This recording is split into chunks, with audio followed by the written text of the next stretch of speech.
Study অনলাইনে সকলকে স্বাগত। আজ নবম শ্রেণী ভূগোলের চতুর্থ অধ্যায় ভূমিরূপ গঠনকারী প্রক্রিয়া ও পৃথিবীর বিভিন্ন ভূমিরূপ সম্পর্কে জানব।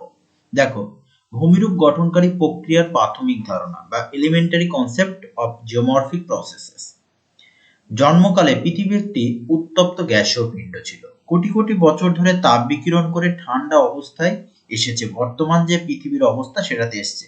বাষ্প থেকে তরল, তরল থেকে কঠিন অবস্থায় আসতে পৃথিবীর যে সমস্ত উপাদান আছে সেগুলোর মধ্যে ব্যাপক পরিমাণে স্থান পরিবর্তন ঘটে। হালকা পদার্থগুলি পৃথিবীর উপরিস্তরে এবং ভারী পদার্থগুলি পৃথিবীর কেন্দ্রমণ্ডলে বা কেন্দ্রস্তরে স্তরীভূত হয়। এর ফলে পৃথিবীকে তিনটি স্তরে ভাগ করা হয়। পৃথিবীকে তিনটি স্তরে, উপরি অংশকে বলা হয় ভূত্বক বা শিলামণ্ডল, তারপরে গুরুমণ্ডল, তারপরে কেন্দ্রমণ্ডল। এই তিনটি স্তরে পৃথিবীর স্তর বিন্যাস করা হয়ে থাকে। এবার দেখো, পৃথিবীর গুরুমণ্ডলের ঠিক উপরে বা ভূত্বকের ঠিক নিচে একটি স্তর আছে যেটিকে বলা হয় অ্যাসথেনোস্ফিয়ার। অ্যাসথেনোস্ফিয়ার হলো ভূত্বকের নিচে বা ঊর্ধ্বগোলমণ্ডলের প্রায় 100 কিলোমিটার গভীরে অবস্থিত স্তরটি। কোনো কোনো বিজ্ঞানীর মতে অ্যাসথেনোস্ফিয়ার নামের পরিবর্তনশীল ও ক্রম ঘনত্বযুক্ত স্তরটি ভূত্বক ও গুরুমণ্ডলের সংযোগস্থলে অবস্থিত। আর এই অ্যাসথেনোস্ফিয়ার হচ্ছে অর্ধতরল, অর্ধকঠিন বা সান্দ্র একটা স্তর যার উপর বিভিন্ন পাত বা প্লেটগুলি ভাসমান অবস্থায় থাকে। অ্যাসথেনোস্ফিয়ার হলো শিলামণ্ডলের ঠিক নিচে অবস্থিত গুরুমণ্ডল বা মেন্টেলের সবচেয়ে নমনীয় স্তর। আর এই অ্যাসথেনোস্ফিয়ার স্তরেই পরিচলন স্রোতের সৃষ্টি হয়। আর এই পরিচলন স্রোতের ফলে পৃথিবীর উপরি স্তরে অর্থাৎ ভূত্বকের ঠিক নিচে যে সমস্ত রিগিড মাস বা যেগুলোকে আমরা বলি প্লেট বা পাত, সেই প্লেট বা পাতগুলি চলমান হয়ে থাকে। ওকে, এবার দেখো ভূত্বক ও পাত সমূহ। আর্থ ক্রাস্ট অ্যান্ড টেকটনিক প্লেট। ভূত্বক কয়েকটি গতিশীল পাতের সমন্বয়ে গঠিত এবং গুরুমণ্ডলের উপরে অ্যাসথেনোস্ফিয়ার স্তরের উপর এগুলি ভাসমান অবস্থায় থাকে। ভূত্বক মোটামুটি 60টি বড় পাত ও একাধিক মাঝারি ও ছোট ছোট পাত নিয়ে গঠিত। এই 60টি বড় পাত কি কি? যেমন প্রশান্ত মহাসাগরীয় পাত, ইন্দো ইউরোপীয় পাত, ইন্দো অস্ট্রেলীয় পাত, আন্টার্কটিকান পাত, আফ্রিকান পাত, উত্তর আমেরিকান পাত, দক্ষিণ আমেরিকান পাত। এই 60টি হচ্ছে বড় পাত। তাছাড়া একাধিক মাঝারি পাত বা 20টি মতো ছোট পাত আছে, মাঝারি পাতও বলা হয়। দেখবেন মহাসাগরীয় পাত ও মহাদেশীয় পাতের মধ্যে তুলনা। এখানে তুলনা বলতে তোমরা এটা দেখে নেবে যে মহাসাগরীয় পাত ও মহাদেশীয়, যেটা মহাসাগরের নিচে সেটা মহাসাগরীয় পাত, আর যেটা মহাদেশের নিচে অবস্থান করে সেটা মহাদেশীয় পাত, এবং তাদের ঘনত্ব, বেদ, বিস্তারগত পার্থক্য থাকে। পৃথিবীর ভূমিরূপ গঠনকারী প্রক্রিয়া। দেখো, ভূমিরূপ গঠনকারী প্রক্রিয়াগুলো আবার দুই রকমের হয়, একটা অন্তর্জাত আর একটা বহির্জাত। কিভাবে? পৃথিবীর যে সমস্ত ভূমিরূপ গঠনকারী প্রক্রিয়াগুলি পৃথিবীর অভ্যন্তর থেকে আসে সেগুলোকে অন্তর্জাত, আর বাইরে থেকে আসলে বহির্জাত। দেখো, পৃথিবীর উপরটা সব জায়গায় একই রকমের নয়। কোথাও উঁচু পর্বত, কোথাও ঢেউ খেলানো মালভূমি, আবার কোথাও নিচু সমতল সমভূমি। পৃথিবী পৃষ্ঠ অর্থাৎ ভূপৃষ্ঠের ভূমির এই বৈচিত্র্যকেই বলা হয়ে থাকে ভূমিরূপ। পৃথিবীর সমস্ত রকমের ভূমিরূপ মূলত দুই রকম প্রক্রিয়া দ্বারা সৃষ্টি হয়, একটা অন্তর্জাত আর একটা বহির্জাত। এবার দেখো, ভূমিরূপ গঠনকারী প্রক্রিয়া। এই ভূমিরূপ গঠনকারী প্রক্রিয়াগুলোকে তিনটি ভাগে ভাগ করে, একটা পার্থিব, অপার্থিব এবং মনুষ্য সৃষ্ট বা মানবিক প্রক্রিয়া। পার্থিব মানে পৃথিবী পৃষ্ঠে যেগুলো ঘটে, অপার্থিব মানে মহাজাগতিক, পৃথিবীর বাইরে মহাশূন্যে যেগুলো ঘটে, উল্কাপিণ্ড বিস্ফোরণ বা উল্কাপাত এগুলা। আর মানবিক কারণে আমরা প্রতিনিয়ত আমাদের সভ্যতার অগ্রগতি বা বিকাশের জন্য বিভিন্ন রকম ভূমিরূপ ধ্বংস বা গঠন করে থাকি, যেগুলোকে বলা হয় কালচারাল ল্যান্ডস্কেপ বা সাংস্কৃতিক বৈদৃশ্য। এবার দেখো, আমাদের যেটা পড়ার বিষয় সেটা হচ্ছে পার্থিব প্রক্রিয়া। পার্থিব প্রক্রিয়া ভূ অভ্যন্তরস্থ বা অন্তর্জাত প্রক্রিয়া, আর ভূ বহিস্থ বা বহির্জাত প্রক্রিয়া। এই দুই ভাগে ভাগ করা হয়ে থাকে। দেখো, শিলামণ্ডল ও ভূগর্ভের বিভিন্ন অংশে যে প্রাকৃতিক শক্তি প্রতিনিয়ত কাজ করে এবং পৃথিবীর ভিতর থেকে আসে অর্থাৎ ভূগর্ভ থেকে, তাকে অভ্যন্তরীণ প্রক্রিয়া বলে। আর এই অভ্যন্তরীণ প্রক্রিয়া এটি একটি অন্তর্জাত, আর অন্তর্জাত প্রক্রিয়া হলো একটি আলোড়ন বা ভূ আলোড়ন বলা হয়ে থাকে একে। এর ফলে পৃথিবী পৃষ্ঠে ব্যাপক পরিবর্তন সাধন হয়, কিন্তু ধীর গতিতে হয়।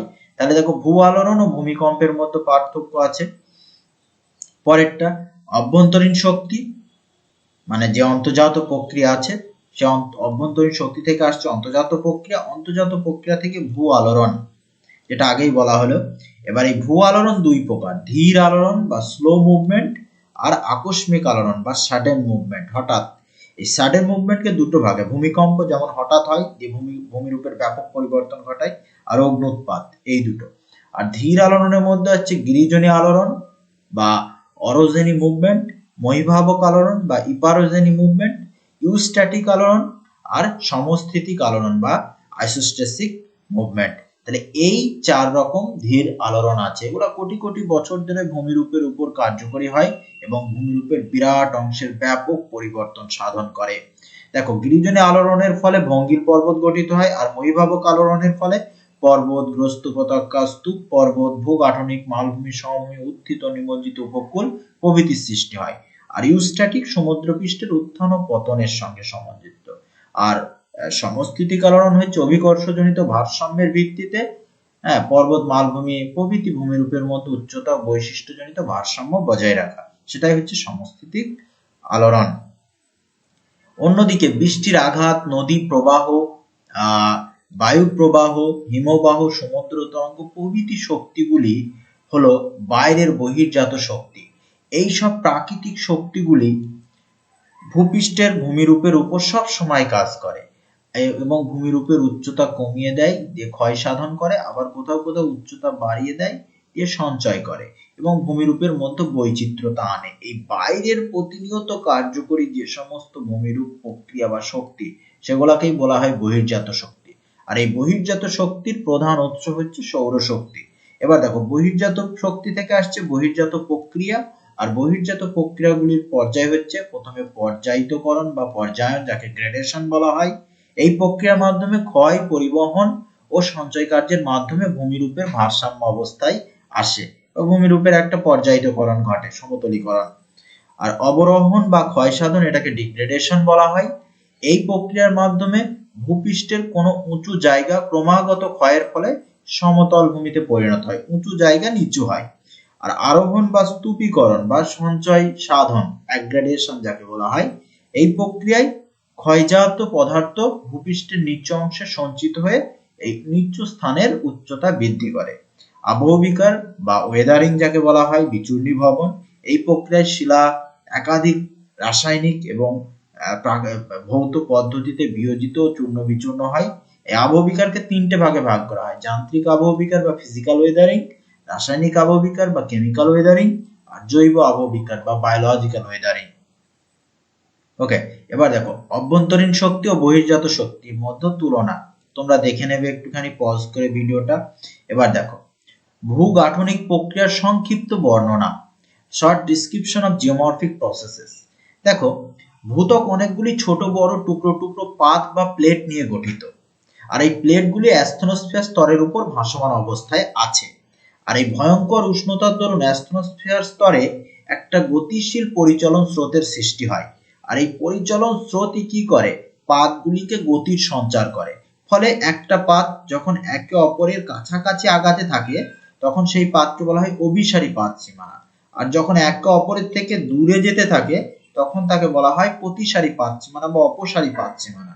আর যখন একে অপরের থেকে পাশাপাশি পাশ কাটিয়ে চলে যায় তখন সেগুলোকে বলা হয় নিরপেক্ষ বা নিউট্রাল প্লেট বাউন্ডারি। দেখো, অভিসারী পাত সীমানা, অপসারী পাত সীমানা আর নিরপেক্ষ পাত সীমানা।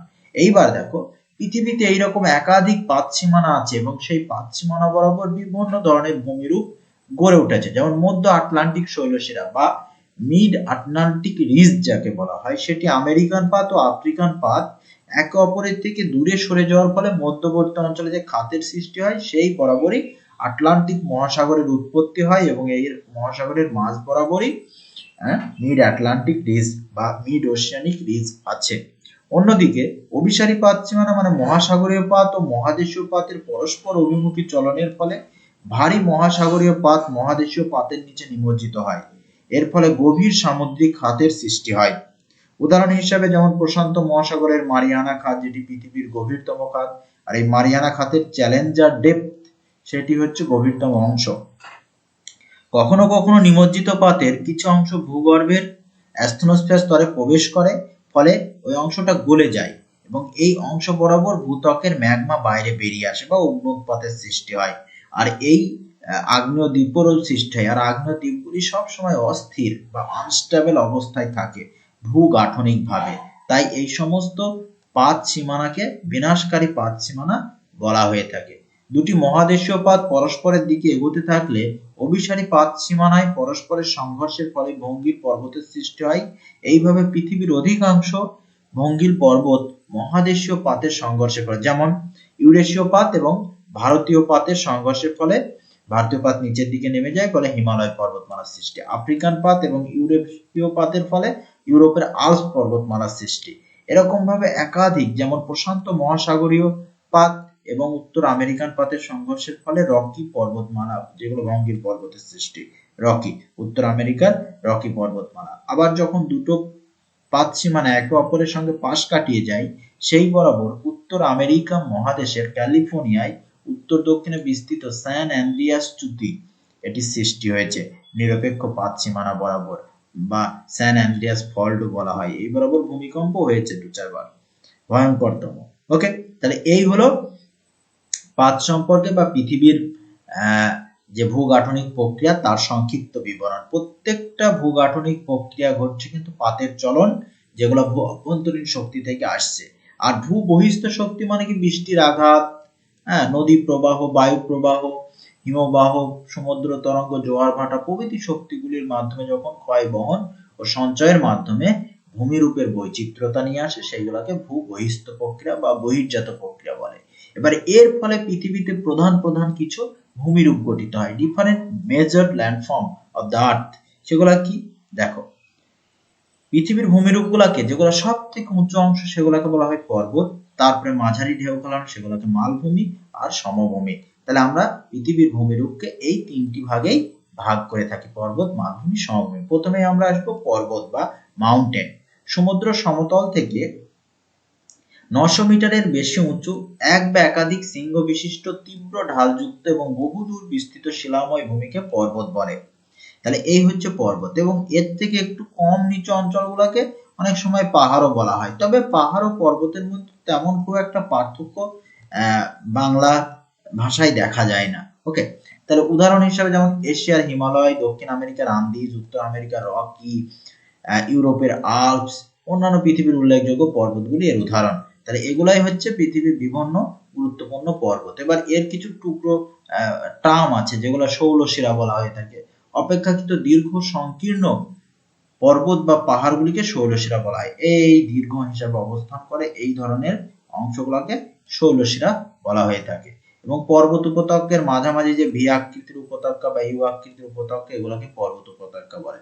পর্বত শ্রেণী যখন একাধিক শৈলশিরা একসঙ্গে অবস্থান করে পর্বতের উচ্চতম শৃঙ্গগুলি, সেগুলোকে পর্বত শ্রেণী বলা হয়ে থাকে। আর উচ্চতম শৃঙ্গ মানেই সূচালো যে শৃঙ্গটা দেখা যাচ্ছে, এগুলাই হচ্ছে পর্বতের উচ্চতম শৃঙ্গ। যেমন মাউন্ট এভারেস্টের, হিমালয় পর্বতের মাউন্ট এভারেস্ট, যা পৃথিবীর সব থেকে উচ্চতম পর্বত শৃঙ্গ, এর উচ্চতা 8848 মিটার। ওকে, এবার পর্বতের বৈশিষ্ট্য, উচ্চতা আমরা যেগুলা পড়লাম এগুলাই পর্বতের বৈশিষ্ট্য। এবার পশ্চিমবঙ্গের বেশ কিছু অংশে কিছু পর্বত দেখা যায় যেগুলো খুবই ইম্পর্টেন্ট, পাহাড় দেখা যায়, সেগুলো পরীক্ষাতে খুব আসে। যেমন পুরুলিয়া জেলায় অযোধ্যা পাহাড়, যার উচ্চতম শৃঙ্গের নাম গোর্গাবুরু, 677 মিটার উঁচু। ওকে, এবার দেখো জলপাইগুড়ি জেলার ডুয়ার্স পাহাড়, পুরুলিয়া জেলার পাঞ্চেত পাহাড়, বাঁকুড়া জেলার শুশুনিয়া, ভেরি ভেরি ইম্পর্টেন্ট, মনে থাকে জানো। বাঁকুড়া জেলা বা শুশুনিয়া পাহাড় কোন জেলায় অবস্থিত? বাঁকুড়া জেলায়। ওকে, এইবার দেখো পাহাড় পর্বতের তুলনা, তোমরা পড়ে নেবে পজ করে ভিডিওটা। এবার উৎপত্তির কারণ, ভূমিরূপের মানে যে উৎপত্তির কারণ, পর্বতের যে শ্রেণীবিভাগ করলাম, উৎপত্তির কারণ অনুসারে পর্বতকে কিন্তু 4টি ভাগে ভাগ করা হয়ে থাকে তার বৈশিষ্ট্যগতভাবে। যেমন ভঙ্গিল পর্বত, স্তূপ পর্বত, ক্ষয়জাত পর্বত, সঞ্চয়জাত বা আগ্নেয় পর্বত। এই 4টি ভাগে পর্বতকে ভাগ করা হয়ে থাকে তার উৎপত্তিগত বৈশিষ্ট্যের কারণে। এবার প্রথমে আমরা আসছি ভঙ্গিল পর্বত বা ফোল্ড মাউন্টেন। ফোল্ড কথার অর্থ হচ্ছে ভাঁজ বা ভঙ্গ থেকে ভঙ্গিল কথাটি এসছে। প্রবল গিরিজনে আলোড়নের ফলে বা পার্শ্বচাপের ফলে ভূপৃষ্ঠে পাললিক শিলাস্তরে ভাঁজ পড়ে যে পর্বতের সৃষ্টি হয় তাকেই ভঙ্গিল পর্বত বলা হয়ে থাকে। একটা পাত অর্থাৎ অভিসারী পাত সীমানা বরাবর এই ভঙ্গিল পর্বতের সৃষ্টি হয়ে থাকে। আর ভঙ্গিল পর্বত বরাবর এই দেখো ভাঁজকে ন্যাপ ভাঁজ, হ্যাঁ, রিকাম্বেন্ট ফোল্ড, ঊর্ধ্বভঙ্গ, অধোভঙ্গ, হ্যাঁ, এই সমস্ত কিছু দেখা গিয়ে থাকে। ঠিক আছে, ভঙ্গিল পর্বত বরাবর। আর এই ভঙ্গিল পর্বত সৃষ্টির ক্ষেত্রে অবশ্যই পাতের চলন গুরুত্বপূর্ণভাবে দায়ী। যেমন ইউরোপ মহাদেশের আল্পস, এশিয়া মহাদেশের হিমালয়, উত্তর আমেরিকা মহাদেশের রকি, দক্ষিণ আমেরিকা মহাদেশের আন্দিজ প্রভৃতি ভঙ্গিল পর্বতের উদাহরণ। পাত সঞ্চালন তত্ত্ব অনুসারে ভঙ্গিল পর্বতের উৎপত্তি, এটা ভেরি ভেরি ইম্পর্টেন্ট। হ্যাঁ, দেখো on the basis of plate tectonic theory, ভঙ্গিল পর্বতের উৎপত্তিটা আমাদের একটু দেখতে হবে। দেখো পাত সংস্থান তত্ত্ব অনুসারে ভূত্বক কয়েকটি গতিশীল পাতের সমন্বয়ে গঠিত, যারা গুরুমণ্ডলের উপরের দিকে অর্থাৎ অ্যাস্ট্রোস্ফিয়ার স্তরের উপর ভাসমান অবস্থায় আছে। একটি পাত আরেকটি পাতের দিকে চলমান হওয়ার ফলে অভিসারী পাত সীমানা বরাবর, বিশেষত অভিসারী পাত সীমানা বরাবর এই ভঙ্গিল পর্বতের সৃষ্টি হয়ে থাকে। দেখো এখানে আমরা চিত্রে এটা ধরে নাও ইউরেশীয় পাত আর এটা ভারতীয় পাত। এই দুটি পাতের চলনের ফলে, ইউরেশীয় পাত এবং ভারতীয় পাতের চলনের ফলে, এটা ইউরেশীয় পাত, এটা ভারতীয় পাত, এই দুটি পাতের চলনের ফলে একে অপরের দিকে তখন ভারতীয় পাত ভারী হওয়ায় এটা নিচের দিকে নেমে যায়। আর এই অঞ্চলে যে অগভীর মহীখাত ছিল, সেই মহীখাতে সঞ্চিত পরিস্তরে আস্তে আস্তে ভাঁজ খেয়ে গিয়ে এই উঁচু পর্বতের সৃষ্টি হয়, যেটাই বর্তমানে ভঙ্গিল পর্বতের নাম নিয়েছে। ওকে, বা হিমালয় পর্বতমালা নামে পরিচিত। এবং এই পাত সংস্থান তত্ত্ব অনুসারে ভূগর্ভের ম্যাগমা স্তরের উপর ভাসতে থাকা এই গতিশীল পাতগুলি, যেটা আমরা শর্টকাটেই বলে দিলাম।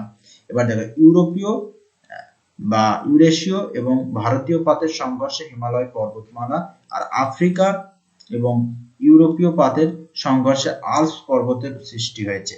পাত সংস্থান তত্ত্বের ফলে হিমালয় পর্বতমালার উচ্চতা ক্রমশ বাড়ছে। ভঙ্গিল বা ভাঁজ শব্দটি ভঙ্গিল পর্বতের একটি বিশেষ গঠন প্রক্রিয়াকে নির্দেশ করে দিচ্ছে।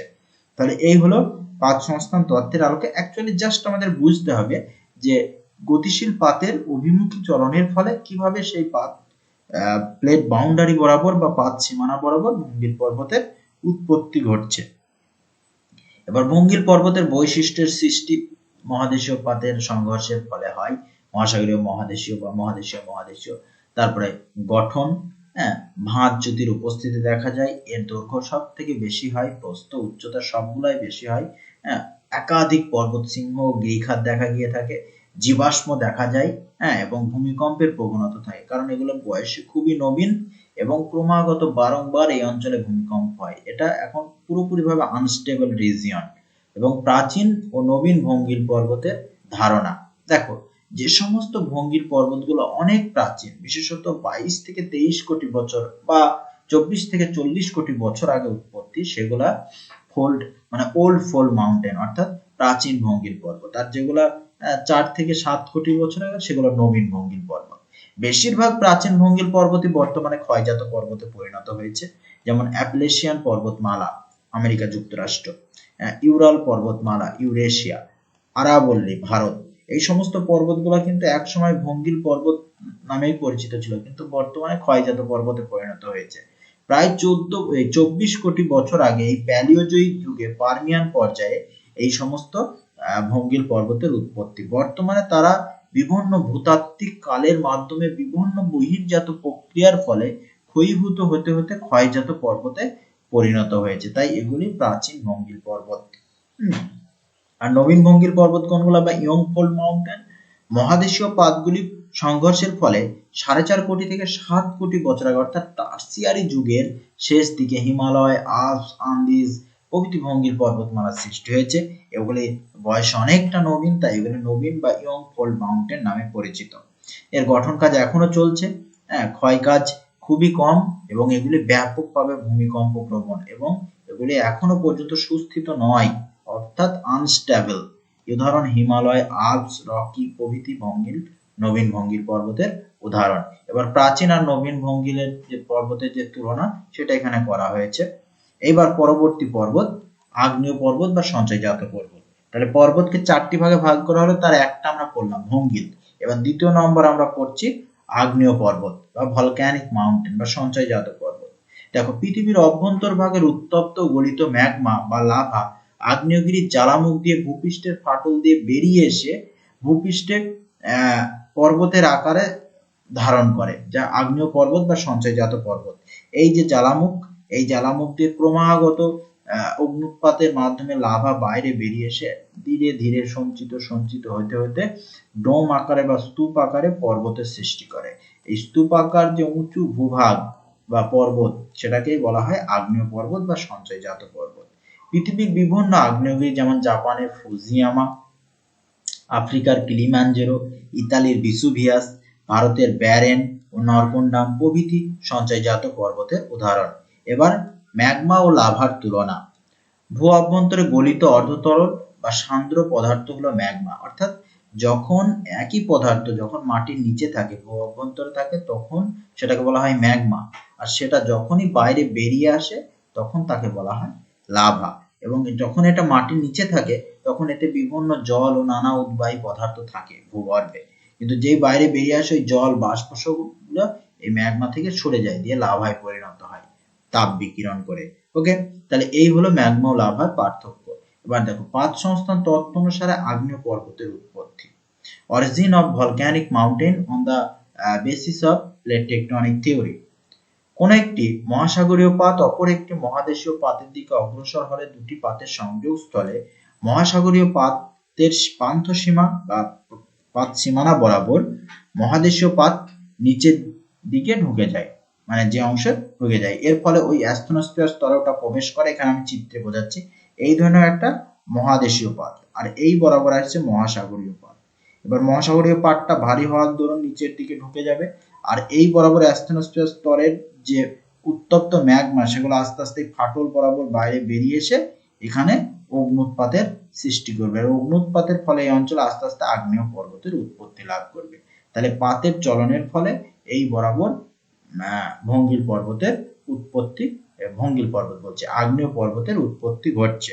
এবার এই আগ্নেয় পর্বত যে অঞ্চলে সৃষ্টি হয় বা আগ্নেয়গিরি অঞ্চল, অবশ্যই এটাও একটা অস্থিত এরিয়া, এবং এখানেও ক্রমাগত ভূমিকম্প হয় এবং আগ্নেয়গিরি বা আগ্নেয় দ্বীপের সৃষ্টি হয়। আগ্নেয় পর্বতের গম্বুজাকৃতির জ্বালামুখ দেখা যায়, যেমন উদাহরণ হিসেবে জাপানের ফুজিয়ামা, ইতালির ভিসুভিয়াস, ভারতের ব্যারেন, ইন্দোনেশিয়ার ক্রাকাতোয়া, এগুলা সবই আগ্নেয় পর্বতের উদাহরণ।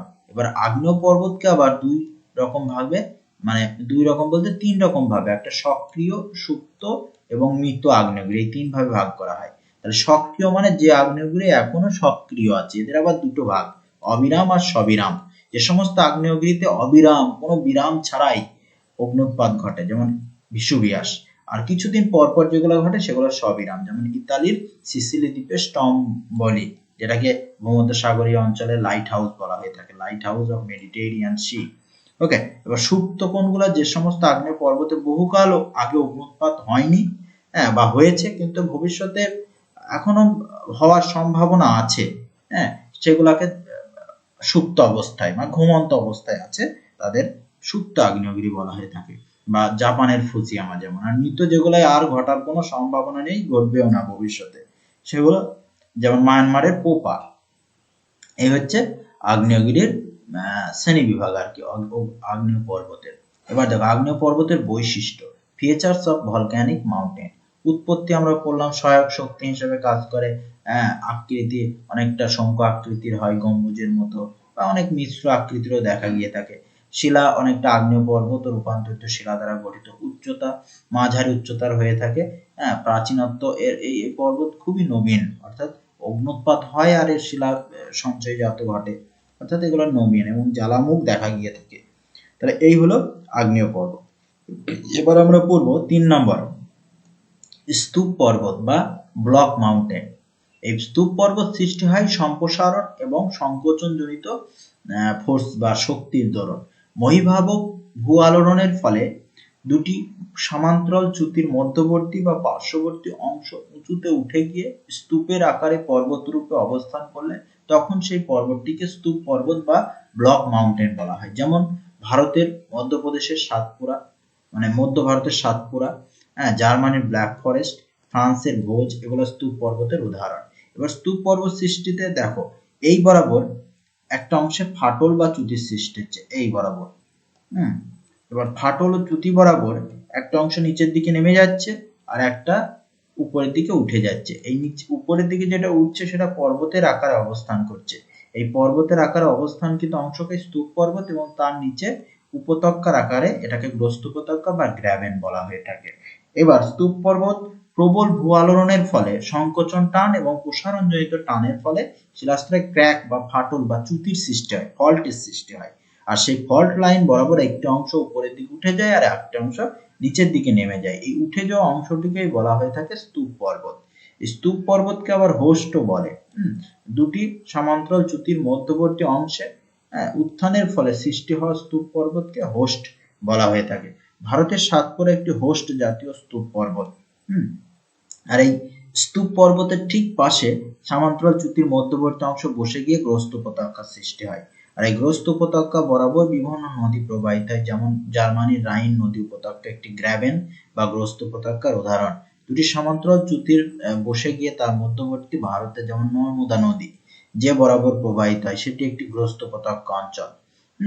আবার দুটি সমান্তরাল চ্যুতির ফলে তির্যক ভাবে উঠে গিয়ে যেমন ভারতের পশ্চিম ঘাট পর্বতমালার সৃষ্টি হয়েছে, ওয়েস্টার্ন ঘাট মাউন্টেন যেটা বলা হচ্ছে। এবার ফ্রান্সের ভোজ, জার্মানির ব্ল্যাক ফরেস্ট প্রভৃতি স্তূপ পর্বত, ভারতের নর্মদা ও তাপ্তি নদীদ্বয়, সাতপুরা মধ্যবর্তী স্তূপ পর্বতের যে গ্রস্ত উপত্যকা আছে সেই বরাবরই প্রবাহিত হয়েছে। তাহলে এই হলো স্তূপ পর্বত। এবং স্তূপ পর্বতের বৈশিষ্ট্য, এরও কিছু বৈশিষ্ট্য আছে। চ্যুতির ফলে সৃষ্টি হয়, উপরিতল চাপটা হয়, কঠিন রূপান্তরিত শিলা এবং বেশ খাড়া হয়ে থাকে। পার্শ্ববর্তী অঞ্চলে গ্রস্ত উপত্যকা দেখা যায়। এই গ্রস্ত উপত্যকা দিয়ে নদী প্রবাহিত হয়। স্তূপ পর্বত সাধারণত কোনো শৃঙ্গ বা উঁচু শৃঙ্গ থাকে না, শৃঙ্গবিহীন ভাবে অবস্থান করে। এটা হচ্ছে স্তূপ পর্বতের বৈশিষ্ট্য বা ব্লক মাউন্টেনের। এবার আমরা আসছি ক্ষয়জাত পর্বত বা অবশিষ্ট পর্বত, রিলিক্ট মাউন্টেন। এবার দেখো, যে সমস্ত প্রাচীন ভঙ্গিল পর্বতগুলো ছিল সেগুলাই বর্তমানে ক্ষয়জাত পর্বতে পরিণত হয়েছে। মালভূমি অঞ্চল দীর্ঘকাল ধরে বৃষ্টিপাত, নদী, বায়ুপ্রবাহ প্রভৃতির দ্বারা ক্ষয়িত হয়ে বর্তমানে যে ক্ষয়জাত পর্বত বা অবশিষ্ট পর্বতের রূপ নিয়েছে। যেমন ভারতের আরাবল্লী, এটি একটি ক্ষয়জাত পর্বত। কিন্তু আমরা একটু আগে বললাম এটা একটি কিন্তু প্রাচীন ভঙ্গিল পর্বত। সমস্ত প্রাচীন ভঙ্গিল পর্বতগুলি বর্তমানে ক্ষয়জাত পর্বতে পরিণত হয়েছে। এবার ক্ষয়জাত পর্বতের উৎপত্তি কিভাবে হচ্ছে? বৃষ্টিপাত, নদী প্রবাহ, বায়ু প্রবাহ, হিমবাহ প্রভৃতি প্রাকৃতিক শক্তির ক্ষয়কার্যের ফলে মানে বহির্জাত শক্তি প্রক্রিয়াগুলির মাধ্যমে ক্রমাগত ক্ষয়প্রাপ্ত হয়ে অবশিষ্ট বা ক্ষয়জাত পর্বতের সৃষ্টি হয়। দুভাবে ক্ষয়জাত পর্বতের সৃষ্টি হয়। একটা হচ্ছে প্রাচীন ভঙ্গিল পর্বত থেকে ক্ষয়জাত পর্বতের সৃষ্টি, যেমন আরাবল্লী, ইউরাল, অ্যাপালেশিয়ান মাউন্টেন এগুলা। আর একটা হচ্ছে উঁচু মালভূমি অঞ্চল ক্ষয়প্রাপ্ত হয়ে ক্ষয়জাত পর্বতের সৃষ্টি, যেমন ভারতের মধ্যপ্রদেশের মধ্য ভারতের মহাদেব, মহাকাল পর্বতের, এগুলো সবই ক্ষয়জাত পর্বতের উদাহরণ। এবার দেখো, ক্ষয়জাত পর্বত সৃষ্টিতে বহির্জাত প্রক্রিয়া সব থেকে বেশি ভূমিকা পালন করে এবং আকৃতি দীর্ঘদিন ধরে ক্ষয়ের ফলে এটি গম্বুজের মতো বা চ্যাপ্টা আকৃতির হয়ে থাকে। আগ্নেয় বা কঠিন রূপান্তরিত শিলায় গঠিত হয়। এই পর্বতের উচ্চতা খুব একটা বেশি নয়, উচ্চতা ক্রমশ কমতে থাকে এবং প্রাচীন, এই পর্বত বয়সে খুবই প্রাচীন হয়। ক্ষয়জাত পর্বতের গাত্রদেশ এবড়ো-খেবড়ো হয়ে থাকে। এগুলাই এই পর্বতের বৈশিষ্ট্য। এবার ক্ষয়জাত ও সঞ্চয়জাত মানে ক্ষয়জাত ও আগ্নেয় পর্বতের তুলনাটা এখানে আছে। এটা তোমরা পুরোটা করে নেবে, দেখতে পাচ্ছ। এবার দেখো, এবার আমরা আসবো পর্বতের গুরুত্ব বা ইম্পর্টেন্ট অফ মাউন্টেন। পর্বতের গুরুত্ব বর্তমান সভ্যতায় প্রাচীনকাল থেকেই খুবই গুরুত্বপূর্ণ ভূমিকা আছে। যেমন নদীর উৎপত্তি, জলবায়ু নিয়ন্ত্রণ, বনজ সম্পদ, জলবিদ্যুৎ উৎপাদন, কৃষি, পশুপালন, পর্যটন প্রভৃতি ক্ষেত্রে পর্বতের ব্যাপক গুরুত্ব আছে। দেখো, নদী, পর্বতের উচ্চতম শৃঙ্গগুলো সব বরফে ঢাকা থাকে আর ওই উঁচু বরফের ঢাকা অংশ থেকে বরফ গলা জলে পুষ্ট হয়ে একাধিক নদীর উৎপত্তি হয়। যে নদীগুলা নিত্যবহ, সারা বছর যে সমস্ত নদীতে জল থাকে, যেমন হিমালয় পর্বত থেকে গঙ্গা, যমুনা, সিন্ধু, ব্রহ্মপুত্র প্রভৃতি নদীর উৎপত্তি। আর এই নদী তীরবর্তী অঞ্চলে নদী মোহনা, সেই নদী মোহনায় পলি সঞ্চিত হয়ে উর্বর পলিযুক্ত ভূভাগ, যেখানে প্রচুর পরিমাণে ফসল উৎপাদিত হয় এবং মনুষ্য সভ্যতার বিকাশ ঘটে এবং জনবসতি বা জনপদ গড়ে ওঠে। ওকে, তাহলে নদীর উৎপত্তির সঙ্গে সঙ্গে কত কিছু জড়িয়ে আছে যেটা পুরোপুরি পর্বতের গুরুত্বপূর্ণ ভূমিকা আছে। জলবায়ু নিয়ন্ত্রণ, জলবায়ু নিয়ন্ত্রক হিসেবে পর্বতের গুরুত্ব আরো বিশেষভাবে গুরুত্বপূর্ণ। দেখো, যে সমস্ত বৃষ্টিপাত ভারতবর্ষে হয় তার বেশিরভাগটাই হচ্ছে অরোগ্রাফিক রেইনফল বা শৈলক্ষেপ বৃষ্টি, অর্থাৎ পাহাড়ের অংশে এসে বায়ু ধাক্কা লাগে, উপরে উঠে যায়, দিয়ে সেখান থেকে বৃষ্টি হয় ব্যাপক পরিমাণে। কেন? সমুদ্র থেকে আসা জলীয় বাষ্পপূর্ণ বায়ু উঁচু পর্বতের গায়ে ধাক্কা লেগে বৃষ্টিপাত ঘটায়। যেমন দক্ষিণ পশ্চিম মৌসুমী বায়ু হিমালয় পর্বতে ধাক্কা খেয়ে ভারতে বৃষ্টিপাত ঘটায়। আবার পশ্চিমঘাট পর্বতে আরব সাগরীয় শাখাটা ধাক্কা খেয়ে কেরালা থেকে শুরু করে ওই অঞ্চলে ব্যাপক পরিমাণে বৃষ্টিপাত ঘটায়, যাকে ব্রাস্ট অফ মনসুন বলা হয়ে থাকে। এছাড়া ভারতের একদম উত্তরের সীমানা বরাবর হিমালয় পর্বতমালা প্রাচীরের মতো অবস্থান করেছে, যার ফলে সাইবেরিয়ান শীতকালে যে সাইবেরিয়ান শীতল বাতাস, সেই শীতল বাতাস ভারতে প্রবেশ করতে পারে না। ফলে কি হয়? ভারত তীব্র শীতের হাত থেকে রক্ষা পায়। ওকে, তাহলে জলবায়ু নিয়ন্ত্রণের ক্ষেত্রেও বিশেষ গুরুত্বপূর্ণ ভূমিকা পালন করলো। এবং পার্বত্য অঞ্চলে যেহেতু জনবসতি খুব একটা গড়ে ওঠে না, তাই ব্যাপক পরিমাণে স্বাভাবিক উদ্ভিদ জন্মায়, আর সেই স্বাভাবিক উদ্ভিদ থেকে প্রচুর বনজ সম্পদ পাওয়া যায়। এছাড়া পর্বতের ধাপে ধাপে মানে পর্বতের ঢালে ধাপ চাষ করা হয়, আর সেখানে কি চাষ করা হয়? চা, কফি, এই সমস্ত বাগিচার ফসল এবং কমলা লেবু, বিভিন্ন ধরনের ফলমূলের চাষ করা হয় ও পশুপালনও করা হয়ে থাকে।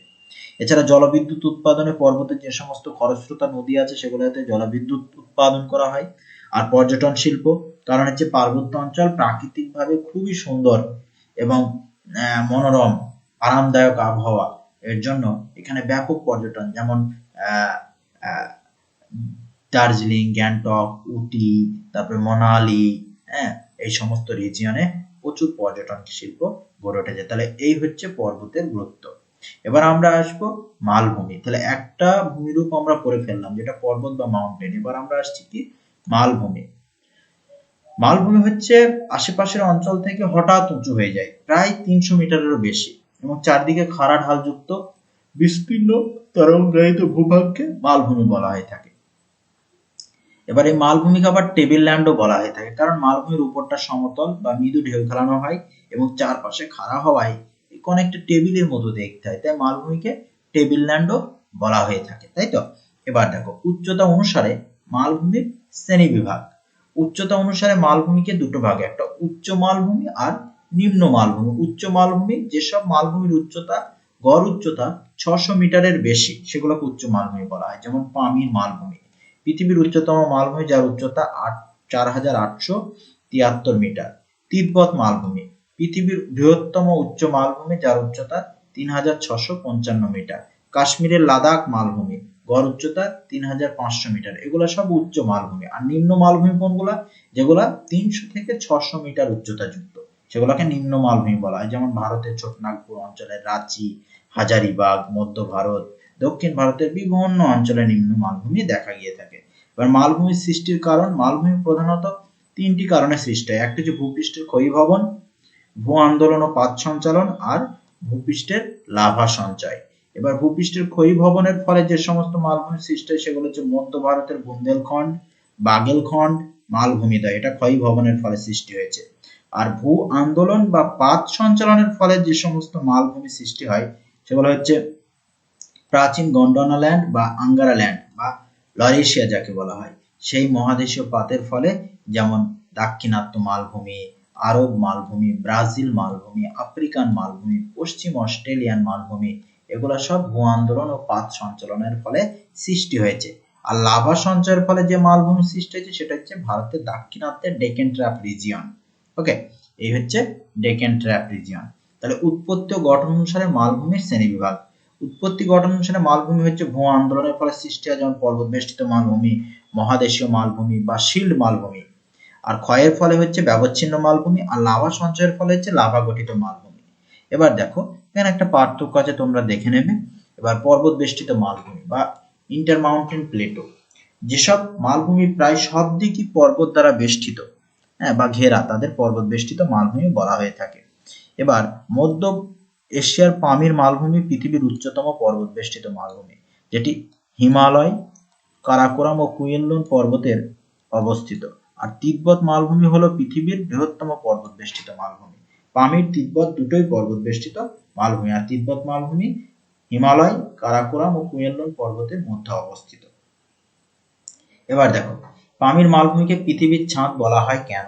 মধ্য এশিয়ার তাজিকিস্তান রাষ্ট্রে অবস্থিত পৃথিবীর সর্বোচ্চ মালভূমি এই পামির, যার গড় উচ্চতা 5000 মিটার ধরা হয়ে থাকে, এবং পৃথিবীর সবচেয়ে উঁচু মালভূমি হওয়ায় পামিরকে পৃথিবীর ছাদ বলা হয়ে থাকে। পামির মালভূমিতে এশিয়ার প্রধান প্রধান পর্বতশ্রেণীগুলো মিলিত হয়েছে, তাই একে পামির গ্রন্থি বা পামির নটও বলা হয়ে থাকে। পর্বতবেষ্টিত মালভূমির গঠন ও বৈশিষ্ট্য। হ্যাঁ, এবার দেখো, এদিকে একটা পর্বত, এপারে একটা পর্বত, এই মাঝ বরাবর মালভূমি, তাহলে এটাই হচ্ছে পর্বত বেষ্টিত বা পর্বত ঘেরা মালভূমি। ওকে, আর এই পর্বত ঘেরা মালভূমিগুলা নবীন ভঙ্গিল পর্বত দ্বারা ঘেরা থাকে এবং এগুলো পাললিক শিলাস্তর দিয়ে গঠিত হয়, যেমন পামির ও তিব্বত মালভূমি। এবার লাভা গঠিত মালভূমি বা ভলক্যানিক প্লেটো। লাভা সঞ্চয়ের ফলে এই মালভূমির সৃষ্টি হয়। চ্যুতি ফাটল বরাবর ফিসার অগ্নুদ্গম ঘটে, হ্যাঁ, বা জোরমুখ বরাবর বেরিয়ে আসে, ফলে সঞ্চয়জাত প্রক্রিয়ায় এই মালভূমি গঠিত। আর লাভা গঠিত মালভূমি হচ্ছে ডেকেন ট্র্যাপ মালভূমি। এই ডেকেন ট্র্যাপটা কি? দাক্ষিণাত্য অঞ্চলে। দেখো, বিদার অগ্নুদ্গমের মাধ্যমে ভূগর্ভের ম্যাগমা লাভা রূপে বাইরে বেরিয়ে এসে ভূপৃষ্ঠে সঞ্চিত হয়ে যে মালভূমির সৃষ্টি করে তাকে লাভা মালভূমি বলে। ভূবিজ্ঞানীদের মতে আজ থেকে প্রায় 7 থেকে 13 কোটি বছর আগে গুরুমণ্ডলের বা ম্যান্টলের অঞ্চল থেকে অতি উত্তপ্ত লাভা স্রোত ভূপৃষ্ঠের ফাটল দিয়ে বেরিয়ে আসে। আর এই বেরিয়ে আসার ফলে এগুলো জমাটবদ্ধ হয়ে কালক্রমে জমাট বেঁধে দাক্ষিণাত্য লাভা গঠিত মালভূমি গঠন করে। আর এটাকে ডেকান ট্র্যাপ এই কারণেই বলা হয়, ডেকান কথার অর্থ হচ্ছে দক্ষিণ, আর ট্র্যাপ সুইডিন শব্দ যার অর্থ সিঁড়ি। হ্যাঁ, অর্থাৎ ভারতের দক্ষিণে এই সিঁড়ির মতো ধাপে ধাপে নেমে গেছে, ওই জন্য একে দাক্ষিণাত্যের সিঁড়ি বা ডেকান ট্র্যাপ বলা হয়ে থাকে। ওকে, এবার আমরা পরবর্তী আসছি। দেখো, পরবর্তী হচ্ছে কি, যে বিদার অগ্নুদ্গম কি? বিদার অগ্নুদ্গম মানে যখন কোনো বিস্ফোরণ ছাড়াই ভূগর্ভের ম্যাগমা বাইরের দিকে বেরিয়ে আসে, তখন তাকে বিদার অগ্নুদ্গম বলা হয়ে থাকে। হ্যাঁ, এবার গঠন আছে, বৈশিষ্ট্য, ব্যাসল্ট ও অ্যাম্ফোবোলাইট জাতীয় আগ্নেয় শিলা দ্বারা গঠিত হয়ে থাকে। এই সমস্ত যেমন ভারতের মহারাষ্ট্র, মধ্যপ্রদেশ ও কাথিয়াবাড়ের বিস্তীর্ণ অঞ্চলে লাভা গঠিত মালভূমি দেখা গিয়ে থাকে। ব্যবচ্ছিন্ন মালভূমি বা ডিসেক্টেড প্লেটো। নদী বায়ু প্রবাহ, এটা পুরোপুরি বহির্জাত প্রক্রিয়ার মাধ্যমে হয়। নদী বায়ু প্রবাহ, হিমবাহ, বৃষ্টির জল প্রভৃতি প্রাকৃতিক শক্তির অগ্নিভবন ক্রিয়ার দ্বারা প্রাচীন ও বিস্তীর্ণ মালভূমি ক্রমশ ক্ষয়প্রাপ্ত হয়ে নরম শিলায় গঠিত অংশ, বেশি ক্ষয়প্রাপ্ত হলে নদীর উপত্যকা সৃষ্টি এবং কঠিন শিলায় গঠিত অংশ। মালভূমি অঞ্চল যখন ছোট বড় বিভিন্ন নদী উপত্যকা দ্বারা বিচ্ছিন্ন হয়ে অবস্থান করে, তখন তাকে ব্যবচ্ছিন্ন মালভূমি বলা হয়ে থাকে। পূর্ব ভারতের ছোটনাগপুর মালভূমি, কর্ণাটকের মালনাদ মালভূমি অঞ্চল এবং মধ্য ভারতের বুন্দেলখণ্ড, বাগেলখণ্ড রিজিয়ন প্রভৃতি এই ব্যবচ্ছিন্ন মালভূমির উদাহরণ। আর ব্যবচ্ছিন্ন মালভূমি আগ্নেয় শিলা ও রূপান্তরিত শিলা গঠিত হয়ে থাকে। বিভিন্ন বহির্জাত প্রক্রিয়া ক্ষয়ীভবনের মাধ্যমে এই মালভূমির সৃষ্টি হয়ে থাকে। পর্বত বেষ্টিত বিচ্ছিন্ন মালভূমির মধ্যে পার্থক্যটা এখানে আছে। এবার আসছে মহাদেশীয় মালভূমি বা কন্টিনেন্টাল প্লেটো। যে মালভূমি মহাদেশ জুড়ে অবস্থান করে, এগুলা খুবই প্রাচীনতম মালভূমি হয়, যেগুলাকে শিল্ড মালভূমি বলা হয়। যেমন কানাডার সাইবেরিয়ান শিল্ড অঞ্চল, এটা একটি মহাদেশীয়। দক্ষিণ আফ্রিকা, অস্ট্রেলিয়া, আন্টার্কটিকা ও গ্রিনল্যান্ডের বিস্তীর্ণ অঞ্চলে মহাদেশীয় মালভূমি বলা হয়। আর এই মহাদেশীয় মালভূমি শক্ত হয় এবং খুবই সুদৃঢ় হয়। রিগিড মাস, এখানে ভূমিকম্প প্রায় হয় না বললেই চলে। হ্যাঁ, এবার মালভূমির গুরুত্ব, ইম্পর্টেন্স অফ প্লেটো। মানব জীবনে মালভূমির গুরুত্ব বিশালভাবে অপরিসীম, কারণ মালভূমি অঞ্চল পুরোপুরিভাবে খনিজ সম্পদে পরিপূর্ণ থাকে। যেমন ভারতের ছোটনাগপুর মালভূমি রিজিয়ন, যাকে ভারতের খনিজ ভান্ডার বলা হয়ে থাকে, এবং জলবিদ্যুৎ উৎপাদনের ক্ষেত্রে মালভূমির ব্যাপক ভূমিকা আছে। কারণ মালভূমি অঞ্চল কি হয়, ঢেউ খেলানো, এবড়ো খেবড়ো। এবার এই খরস্রোতা নদী এই বরাবর প্রবাহিত হয় এবং এই অঞ্চলে জলবিদ্যুৎ উৎপাদন করা হয়ে থাকে। জলবায়ু এবং পশুপালন শুষ্ক হয়ে এই অঞ্চলে ব্যাপক পরিমাণে পশুপালন করা হয়ে থাকে। কৃষিতে মালভূমি অঞ্চলের প্রতিকূল জলবায়ু এবং মাটি রুক্ষ শুষ্ক হওয়ায় কৃষির পরিমাণ কম হয়, তবু বর্তমানে বিভিন্ন আধুনিক পদ্ধতিতে চাষাবাদ করা হয়ে থাকে। তাহলে এই হলো মালভূমির গুরুত্ব। এবার আমরা আসছি সমভূমি বা প্লেন রিজিয়ন।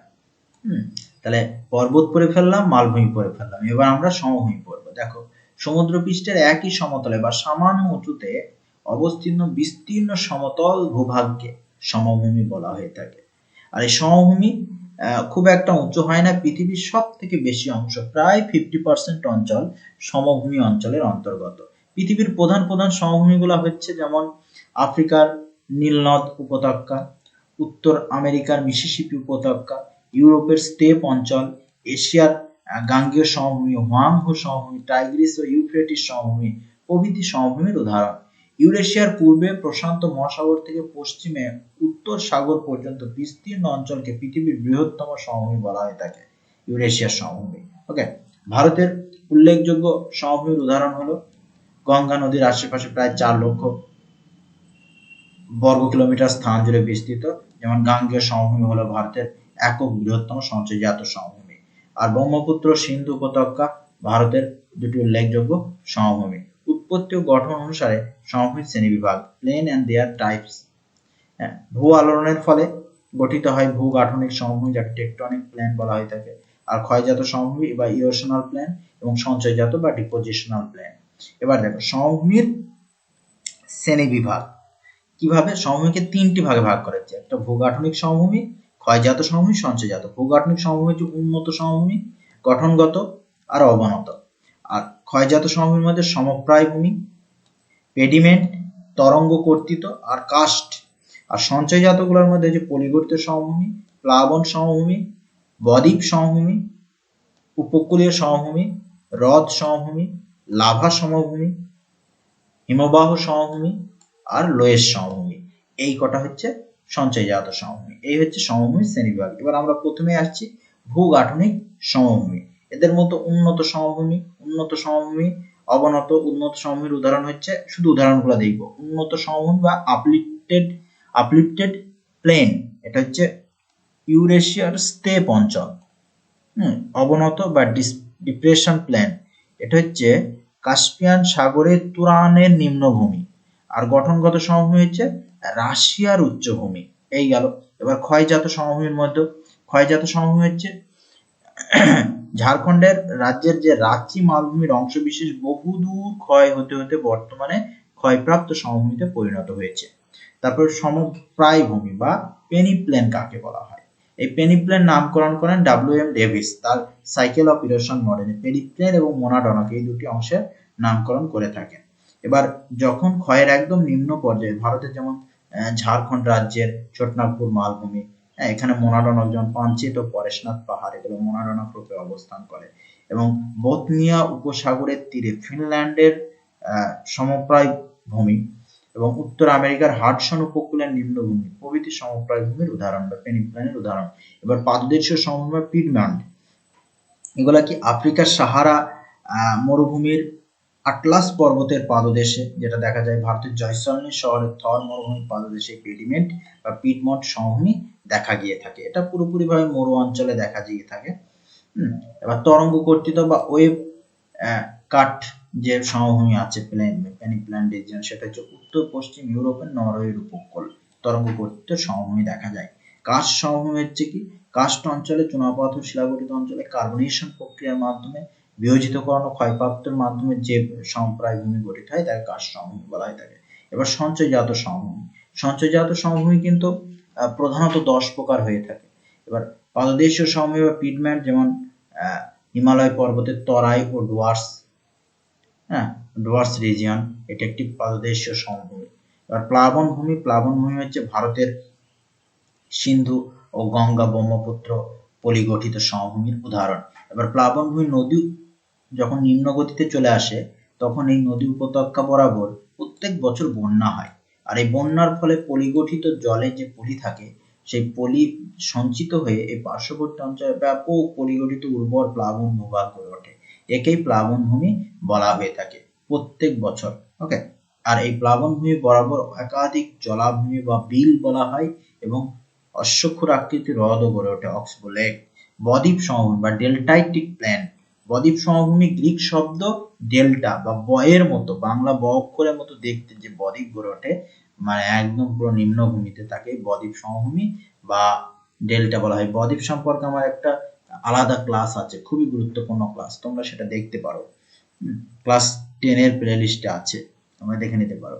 এবার গঙ্গা মোহনায় যে বদ্বীপ অবস্থিত পৃথিবীর বৃহত্তম বদ্বীপ সমভূমি। আফ্রিকার নীলনদের প্লাবনভূমি ও বদ্বীপ সমভূমির উর্বরতা ও কৃষি উৎপাদনের জন্য বিশ্ববিখ্যাত। এই হচ্ছে বদ্বীপ সমভূমি। এবার বদ্বীপ সমভূমিগুলি গেল, উদাহরণ আমরা করলাম। এবার পলিগঠিত সমভূমি, উত্তরে গঙ্গা সিন্ধু ব্রহ্মপুত্র, এটা পলিগঠিত উপকূলীয় সমভূমি। এশিয়া, ইউরোপ এবং উত্তর আমেরিকার উত্তর প্রান্তের যে সমস্ত উপকূল আছে, হ্যাঁ, যেমন জোন ফুটে পলি জমে জমে গঠিত সমভূমি, এটি উপকূলীয় সমভূমি। হ্রদ সমভূমি, কাশ্মীর উপত্যকা, ভারতের পশ্চিমবঙ্গের মালদা, পশ্চিম দিনাজপুরের তাল সমভূমি, উত্তর আমেরিকার গ্রেট বেসিন, রেড নদীর উপত্যকা প্রভৃতি হ্রদ ভরাট হয়ে সমভূমির সৃষ্টি হয়েছে। তারপরে মরু সমভূমি বা বাজাদা সমভূমি, এটা সাহারা মরুভূমির উত্তর পশ্চিমে যে অ্যাটলাস পর্বত আছে তার সমভূমি। লাভা গঠিত সমভূমি, বিস্তীর্ণ অঞ্চল, দাক্ষিণাত্যের লাভা সমভূমি। হিমবাহ সমভূমি, উত্তর আমেরিকার পেইরি অঞ্চল এবং উত্তর ইউরোপের সমভূমি এই ধরনের সমভূমির উদাহরণ। এবার আসছি লোয়েস, হেভি গুরুত্বপূর্ণ ভূমিরূপ। লোয়েস কি? দেখো, বায়ুর পরিবহন ও অবক্ষেপণের একটি উল্লেখযোগ্য উদাহরণ হলো লোয়েস সমভূমি। লোয়েস কথাটির অর্থ স্থানচ্যুত বস্তু। বায়ুবাহিত অতি সূক্ষ্ম বালিকণা, মাটির কণা বা মাটি লোয়েস নামে পরিচিত। মরুভূমির অতি সূক্ষ্ম বালিকণা, মাটির কণা প্রভৃতি বায়ুর দ্বারা বাহিত হয়ে কোনো নিম্নভূমিতে সঞ্চিত হলে যে সমভূমির সৃষ্টি হয় তাকে লোয়েস সমভূমি বলা হয়। যেমন উত্তর চীনের লোয়েস সমভূমি অঞ্চল হলো বায়ুর পরিবহন ও অবক্ষেপণের একটি উল্লেখযোগ্য উদাহরণ। উত্তর পশ্চিম মৌসুমী বায়ুর দ্বারা এশিয়ার গভীর মরুভূমি থেকে অতি সূক্ষ্ম লোয়েস উড়ে গিয়ে চীনের হোয়াংহো অববাহিকায় সঞ্চিত হয়ে লোয়েস সমভূমি গঠন করে। এই গভীর মরুভূমি এখান থেকে বায়ুর মাধ্যমে লোয়েস উড়ে এসে বাহিত হয়ে এসে এই হোয়াংহো নদীর অববাহিকায় এই অঞ্চলে সমভূমি গঠন করে। এটাই হচ্ছে লোয়েস সমভূমি বা লোয়েস প্লেন বলা হয়ে থাকে। এবার সমভূমির গুরুত্ব। সমভূমি অঞ্চল হচ্ছে সব থেকে বেশি মনুষ্য বসতিযুক্ত অঞ্চল এবং কৃষিকাজের পক্ষে সব থেকে বেশি উপকূল। অধিকাংশ পলির সঞ্চয়ের ফলে গঠিত হয় বলে এই অঞ্চল বিশেষ উর্বর হয় এবং কৃষিকাজে অত্যন্ত উপযোগী। আর যেহেতু সমতল, তাই রেল, সড়কপথ ও জলপথের মাধ্যমে এই অঞ্চল পুরো জালের মতো জড়িয়ে আছে এবং উন্নত যোগাযোগ ও পরিবহন ব্যবস্থা দেখা গিয়ে থাকে। শিল্পের যেহেতু উন্নত পরিবহন ও যোগাযোগ ব্যবস্থা, প্রচুর মানুষ বাস করে, কৃষিজ ও খনিজ সম্পদে সমৃদ্ধ, তাই এখানে একাধিক শিল্প গড়ে উঠেছে। আর শিল্প গড়ে ওঠায় সেখানে কৃষি, শিল্প, পরিবহন, চাকুরি, কর্মসংস্থান, বিভিন্ন জীবিকা নির্বাহের সুযোগ থাকা এখানে ব্যাপক পরিমাণে জনবহুল জায়গা হিসেবে অবস্থান করছে। নগর, শহর, জনপদ অবস্থিত এই অঞ্চলে। আর পৃথিবীর সমভূমি অঞ্চলগুলাই সব থেকে বেশি জনবহুল। এই হচ্ছে চতুর্থ অধ্যায় ক্লাস 9 এর জিওগ্রাফি। অবশ্যই চ্যানেলটি সকলে সাবস্ক্রাইব করবে। দেখো, লিথোস্ফিয়ার আমরা অলরেডি পড়ে ফেলেছি, কঠিন আবরণ যেটা শিলামণ্ডল বলা হয় থাকে, পর্বত, মালভূমি, সমভূমি, স্থনোস্ফিয়ার, পাতসীমানা, ভাঁজ, টার্সিয়ারি, এটা একটা যুগ, নবীন মঙ্গল পর্বতের উত্থানের ভূতাত্ত্বিক কাল, তারপরে ম্যাগমা, লাভা, চ্যুতি, ডেকেন ট্র্যাপ, সমপ্রায় ভূমি, পেনিপ্ল্যান। তাহলে এই হলো আমাদের আজকের ক্লাস। ধন্যবাদ সকলকে, অবশ্যই চ্যানেলটি সাবস্ক্রাইব করবে।